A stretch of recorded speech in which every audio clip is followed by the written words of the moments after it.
teacher in space Christa McAuliffe, top backup crew member Barbara Morgan, bottom and payload specialist Greg Jarvis, back right training in a KC-135 Vomit comet in the 1980s.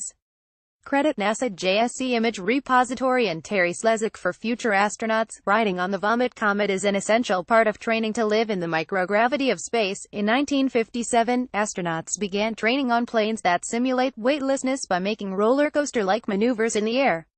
The simulation makes some passengers nauseous, which inspired the nickname Vomit Comet. In 1973, NASA took over the Air Force program that preceded the space agency's formation. However, since 2008, a private company, Zurich Corp, has handled the training. And although the program was designed for astronaut training, it's not reserved for future space flyers. Scientists, engineers, students and celebrities have all taken a spin on the Vomit Comet to experience the feeling of weightlessness. But the origins of the Vomit Comet predate NASA.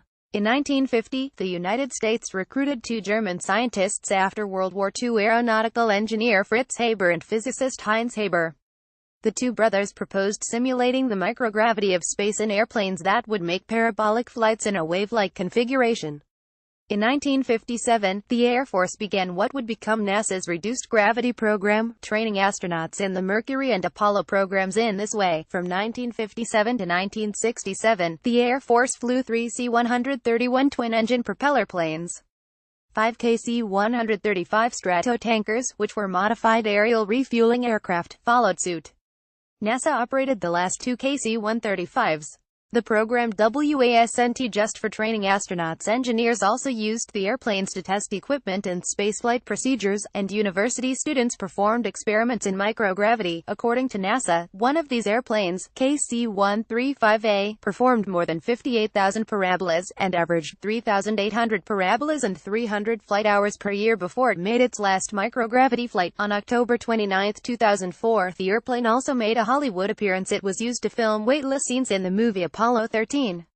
According to an article on Space.com's sister site Live Science, set designers created a spacecraft interior adapted to the inside of the airplane.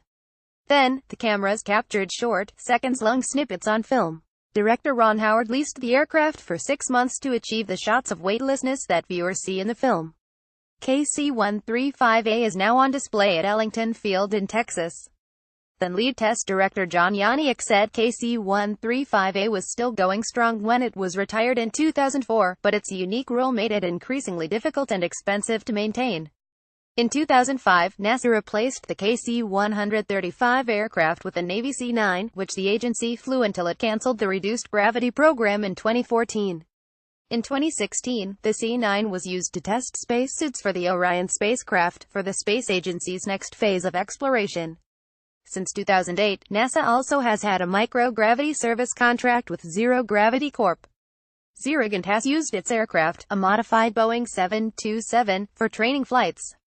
Virginia-based Zurich started flying its plane, G-Force One, in 2005, selling tickets for $4,950 a pop. Celebrities such as director James Cameron, Star Trek actor George Takei and Virgin Galactic's billionaire founder, Sir Richard Branson, have all taken flights on Zurich planes.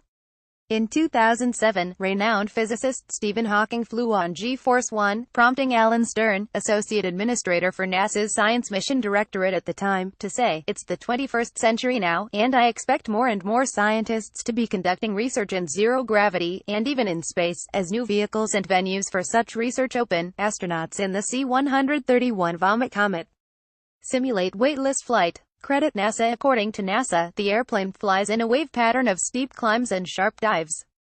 As it climbs up the parabola, or the hump, passengers achieve several seconds of weightlessness at the top. The plane then dives back toward the ground, pulling up to create the bottom of the wave. Passengers experience nearly twice the tug of Earth's gravity from about the midpoint on the way down, across the bottom and halfway back up.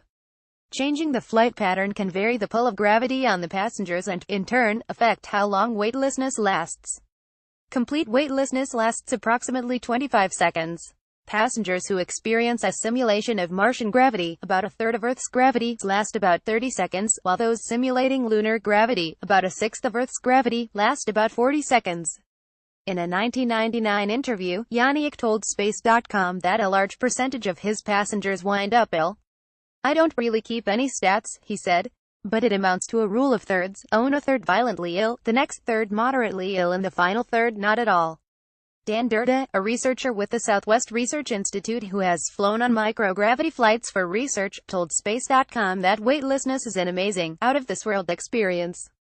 That feeling is the most magical, amazing feeling there is absolutely no analog for, he said. It's addicting. Follow Nola Taylor Reddit at Nola Tread, Facebook, or Google. Follow us at space.com, Facebook or Google. Additional resource.